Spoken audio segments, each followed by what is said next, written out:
का सदा निर्दोष रहता है, जो जैसा कर्तव्य करता है उसको वैसा ही फल देते हैं। उस मलाह के पास एक कामधेनु गाय थी, परंतु वह कामधेनु गाय एक पाव से अधिक दूध किसी रोज भी नहीं देती थी। और उस मलाह की स्त्री जब से आई तब से अपने सास को अपने सपने में भी मैया जी नहीं कहती थी, और उसका बेटा बाप को कभी बाबूजी नहीं कहता था। वह बेचारा मलाह ऐसा दुख भोग रहा था कि आज खाया तो कल के लिए चिंता लगी रही। इस कारण वह नित्य परमात्मा से प्रार्थना करता था कि हे भगवान, कल क्या भोजन होगा। इस प्रकार से जब दुख भोगते भोगते कुछ रोज हो गए तो एक रोज उसकी स्त्री ने उससे कहा कि घर में एक छटाक चावल दाल नहीं है और तुम चुपचाप बैठे हो। तब वह मलाह अपनी स्त्री के ऐसे वचन सुनकर बोला, क्या करे, पास में तो एक पैसा भी नहीं है, कहो चावल दाल कहाँ से और कैसे ले आए। अपने पति के यूँ कहने पर वह मकान के अंदर जाकर देखा कि घर में एक सवा सेर के करीब मटर और ताखे पर 2 पैसे हैं। वह उन पैसों और मटर को उठा लाई और अपने पति को देकर कहा, यह लो और बाजार से चावल दाल मोल लाओ। मलाह मटर को अपने गमछे के कोने में 5 पैसे की टीप में रखकर बाजार को चला। तब उसका दुख दूर करने के निमित्त परमात्मा ने एक दंडी भेजा। वह दंडी मूछ का डांडा पहने, लंगोटा चढ़ाए, अंग में भस्म रमाए, ऊपर से पीताम्बर ओढ़े, हाथ में कमंडल या दिव्य मूर्ति को धारण किए। उस मलाह के नगर के निकट आकर एक पीपल के वृक्ष पर चढ़कर बैठ गए। तब तक मलाह भी वहाँ आ पहुँचा। मलाह को आते देखकर वृक्ष के ऊपर से दंडी बोले, मलाह तुम किधर जाते हो। यह शब्द को सुनकर मलाह पीछे की ओर जो घूम कर देखा तो उसको कोई आदमी दिखाई नहीं पड़ा। तो वह फिर आगे को बढ़ा, बढ़ते ही फिर वही आवाज़ सुनाई दी कि मलाह तू किधर जाता है। दोबारा आवाज़ सुनकर फिर मलाह ने घूम कर देखा, और जब फिर उसको कोई आदमी दिखाई न पड़ा तो वह आश्चर्यचकित हो कहने लगा कि कहीं कोई दिखाई तो पड़ता नहीं, फिर कौन मुझे पुकार रहा है। यह सोच ही रहा था कि उसकी निगाह एक पीपल के ऊपर जा पड़ी। तो क्या देखा कि एक बड़ा तेजवान दंडी जटा मुकुट धारण किए, पीताम्बर ओढ़े, हाथ में कमंडल लिए, पीपल की एक मोटी डाल पर बैठा है। दंडी महाराज को देखकर मलाह प्रणाम करके बोला, महाराज आप कौन हैं, मुझे किस लिए पुकार रहे हैं, इस दास के लिए आपकी क्या आज्ञा होती है। सेवा में यह दास आगे है, जो आज्ञा होती है। दंडी बोला, मैं त्रिलोकीनाथ का भेजा हुआ शक्तिमान दंडी हूँ। दंडी महाराज ऐसे वचन सुनकर मलाह ने बड़े हर्ष के साथ साष्टांग प्रणाम किया। मलाह का प्रेम देख दंडी प्रसन्न हुआ, आशीर्वाद लेकर पूछा, तुम कहाँ जाते हो। मलाह बोला, स्वामीनाथ मैं बाजार जाता हूँ। बाजार के नाम सुनकर दंडी ने कहा, बाजार जाते हो तो हमारे वास्ते 1 पैसे का कपूर, 1 पैसे का कड़वा तेल और 1 पैसे का पचमेवा प्रसाद के लिए लेके आना, और वह 3 पैसे पीपल के नीचे पड़े हैं, उठा ले जाओ। मलाह ने पीपल के नीचे पड़े हुए 3 पैसे उठा लिया और पेट में रखकर दंडी से बोला, महाराज फिर इसमें ले आऊँगा। दंडी ने कहा, अपने गमछा में बांध कर ले आना। गमछे का नाम सुनकर मलाह संकोच कर बोला, महाराज गमछे में तिल किस प्रकार आएगा। तब दंडी ने हंसकर कहा, तुम त्रिलोकीनाथ का नाम लेकर गमछे में बांध लेना, उनकी महिमा से चला आवेगा। दंडी के वचन मानकर मलाह यहाँ से चला और बाजार में जा पहुँचा। तो मन में विचार कर पहले दंडी महाराज के सामान को खरीदने लगा। बनिया की दुकान पर जाकर मलाह से कहा कि भाई 1 पैसे का कपूर दो। बनिया ने 1 पैसे का कपूर दे दिया। कपूर को लेकर मलाह ने अपने पेट से पैसा निकालकर बनिया को दिया और तेली की दुकान पर जाकर तेली से कहा, 1 पैसे का कड़वा तेल दो। वह तेली बोला, तेल किसमें लोगे, जाकर एक पात्र तो मोड़ा, तुम मेरे गमछे में दे दो। तब तेली हंसकर कहा, यह कैसा बेवकूफ़ है, कहीं तेल घी गमछा में जाता है। मलाह ने कहा, तुम तेल दो तो मेरे त्रिलोकीनाथ की महिमा होगी, तो तेल गमछा में ही चला जाएगा। यह सुनकर तेली अपने मन में कहने लगा कि देखे तो इसके त्रिलोकीनाथ जी की में कैसी महिमा है और गमछा में तेल की लेकर कैसे जाता है। इतना कहकर तेली ने 1 पैसे का तेल नाप कर दे दिया। मलाह ने जब गमछे में तेल ले लिया तो जैसे प्रेम के पत्र पर जल ठहर जाता है, उसी तरह गमछे में तेल त्रिलोकीनाथ की महिमा से ठहर गया। अब तेली देखकर आश्चर्यचकित हो गया। अब मलाह पैसा देकर पचमेवे की दुकान पर जा पहुंचा और तेली वहाँ सोच संकोच में पड़ा ही रहा। इधर मलाह पचमेवे की दुकान पर जाकर कहा, भाई एक पैसे का पचमेवा तो दे दो। मेवा वाले ने एक पैसे का पचमेवा दे दिया। मेवा को ले मलाह कपड़े में बांध चीट से एक पैसा निकाल कर मेवे वाले को दिया तो देखता है कि तीनों पैसे मेरे पास मौजूद ही है। तब तो मलाह बड़ा आश्चर्यचकित हुआ। फिर अपने मन में सो कहने लगा कि यह सब वही दंडी महाराज की माया है। अब जान पड़ता है कि ये 3 पैसे कभी कम होने वाले नहीं। ऐसा अपने मन में विचार कर मलाह बड़े आनंद से एक एक पैसा करके अपनी इच्छा अनुसार फल फूल गंध इत्यादि वस्तु भी खरीदे। बड़ी सी पोटरी बांध लिया। तत्पश्चात अपना चावल दाल वगैरह सब सौदा खरीद कर बाजार से चल पड़ा। फिर भी मलाह के पास 3 पैसे के 3 पैसे मौजूद थे। बाजार से सौदा लेकर मलाह उसी पीपल के पास आ पहुंचा जहाँ के वह दंडी बैठा था। सौदा लेकर आने पर दंडी ने मलाह से कहा, हमारे वास्ते तुम जो वस्तु लाए हो वह सब जुदा जुदा करके यहाँ रख दो और अपने वास्ते जो लाए हो वह अपने घर ले जाओ। मलाह दंडी की आज्ञा अनुसार सब सौदा खोल कर जुदा जुदा रख कर बोला, महाराज तेल कहाँ रखे? दंडी ने कहा, देखो वह पीपल में खोखला है, उसी खोखले को साफ करके तेल मलाह खोखले को साफ कर तेल रखकर बोला, महाराज आप ले गए हो वही उन पैसों को रख लो। मलाह ने उसी जगह उन तीनों पैसों को रख देने पर दंडी ने मलाह से कहा, अब तुम अपना सौदा लेकर जाओ और कल सवेरे ही अपने बंधुओं को निमंत्रण देकर कहना कि अमुक पीपल के नीचे मैं आज त्रिलोकीनाथ का पूजन व्रत कथा कर सुनूंगा। अतः सब संजनों को निमंत्रण देता हूँ कि अपने बंधुओं सहित पधार कर सम्मिलित हुए। ऐसा कहकर दंडी ने फिर कहा, ये मलाह देखो, इस आचार्य के मुख से त्रिलोकीनाथ का व्रत कथा श्रवण करना। उस आचार्य को आदर सत्कार के साथ भोजन कराकर यथाशक्ति हो सके दक्षिणा देकर विदा करना। आचार्य को दान नहीं देने से कोई यज्ञ क्यों न हो वह निरर्थक हो जाता है। जैसे मजदूर को बुलाकर काम करा मजदूरी न दे तो वह अधर्म समझा जाता है। त्रिलोकीनाथ की कथा सुनकर अपने बंधुओं से प्रेम से प्रसाद को भक्षण करना चाहिए। जो कोई मनुष्य त्रिलोकीनाथ के प्रसाद को पाने में संकोच करता है उसके ऊपर निश्चित जानो कि त्रिलोकीनाथ का कोप होता है। यह मनुष्य महान कष्ट पाता है। तो जो मनुष्य त्रिलोकीनाथ का प्रसाद श्रद्धा के साथ करता है तो उसके ऊपर त्रिलोकीनाथ अवश्य प्रसन्न होकर उसकी मंशा पूरी करते हैं। इस तरह का उपदेश देकर दंडी ने मलाह को घर भेजा। एक बार बोली प्रेम से त्रिलोकीनाथ की जय। जब मलाह दंडी के यहाँ से चला और अपने नगर के निकट आया तो उसका लड़का उनको आते देख बाबूजी कहते हुए उसके पास आकर मिठाई मांगने लगा। लड़के को बाबूजी कहते हुए सुनकर मलाह अपने दिल में खुश होकर कहने लगा कि आज तो कभी भी मेरा लड़का मुझे बाबूजी नहीं कहा।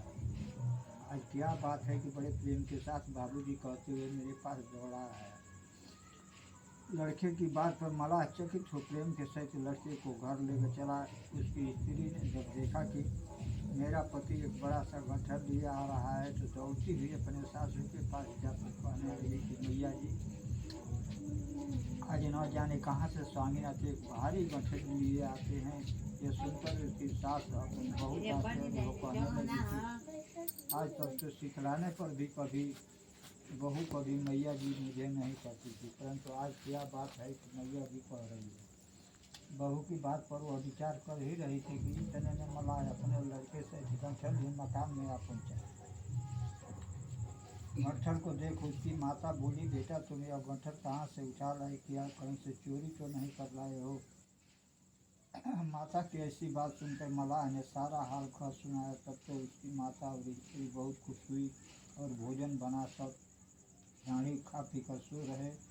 जब सवेरा हुआ तो उसकी माता, स्त्री और पुत्र तीनों पीपल के पास गए। जाकर दंडी को प्रणाम किया। दंडी ने तीनों को बड़ी प्रसन्नता से आशीर्वाद देते हुए कहा कि तुम लोग यहाँ जमीन साफ सुथरी कर तैयार कर दो।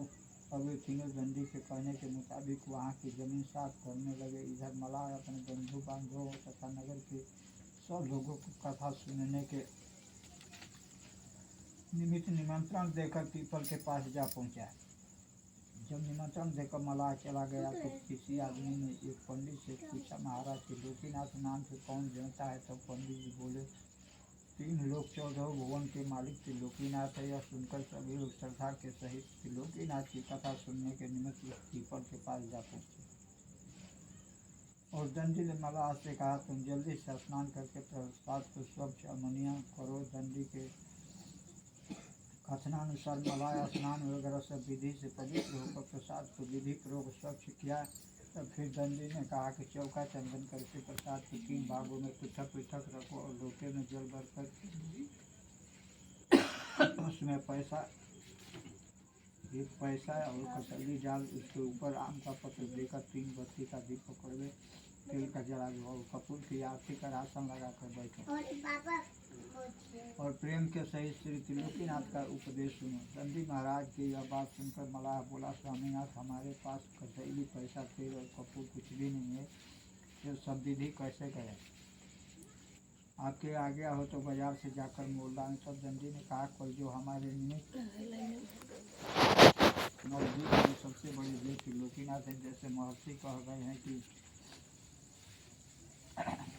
सुरपुर, नरपुर, नागपुर तीनों पुर में आया है। भजन करो भाई, आधरा क्यों धर्म भुलाया है। अंडज पिंड स्वदेश उद्भिद जंगम अस्था और आज सब जीवों में जिसकी सत्ता समा रही है, उसी प्रभु का नाम त्रिलोकीनाथ सत्यनारायण स्वामी है। जो सारे संसार को रचा है वह परम ब्रह्म परमात्मा अजर अमर अनादि और अजन्मा है। उनका कभी नाश नहीं होता और वे जन्म ही लेते हैं।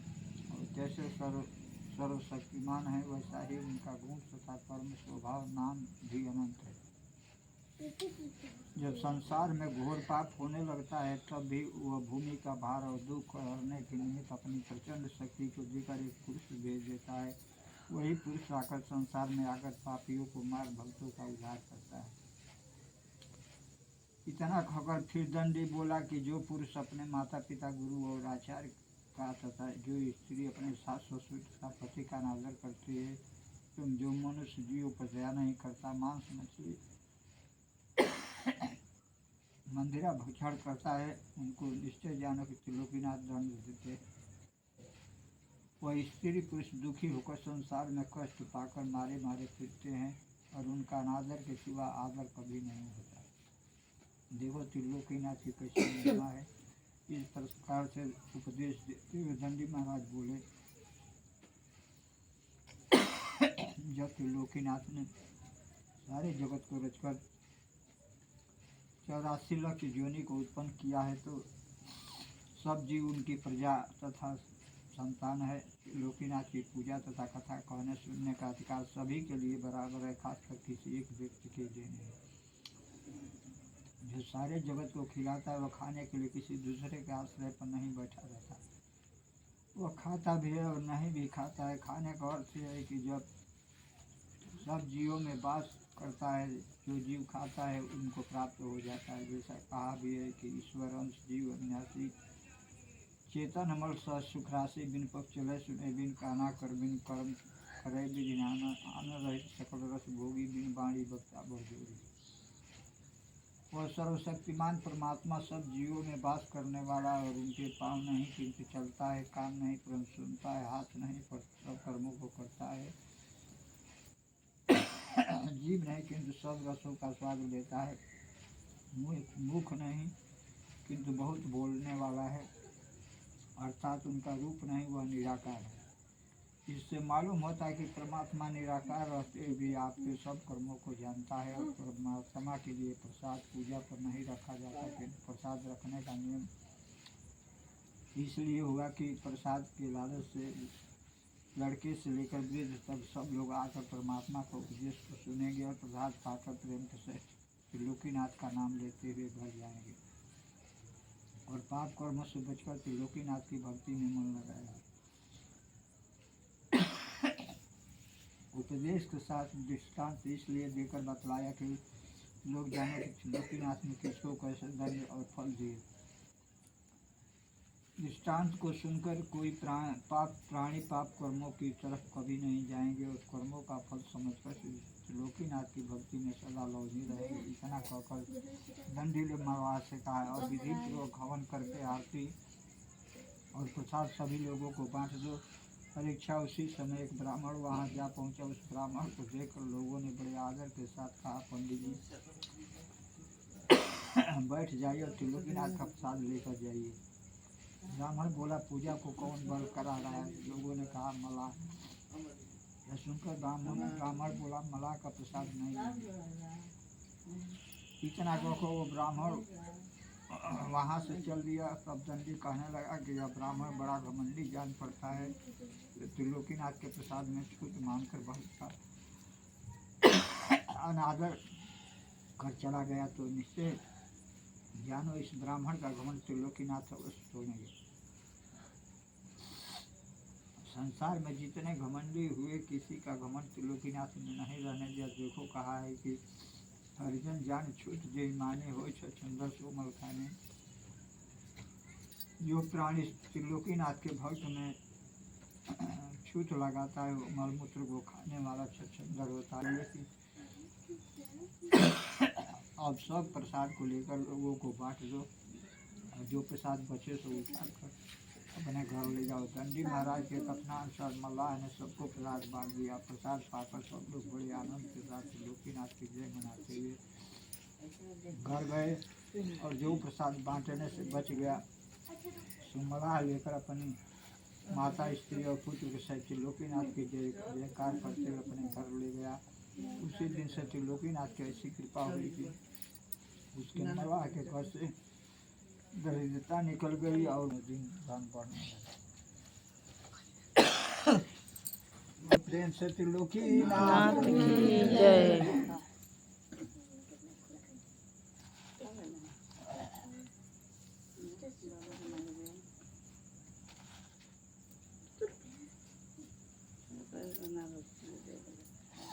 नारद जी बोले, है मुनिगण, जब उस ब्राह्मण को त्रिलोकीनाथ ने प्रसाद को छूट मानकर नहीं लिया और घर गया तो रोग से पीड़ित होकर महाकष्ट पाने लगा। एक रोज वह ब्राह्मण के पुत्र की अचानक मृत्यु हो गई तो वह ब्राह्मण छाती पीट कर रोने लगा और रोते रोते अज्ञान होकर सो गया।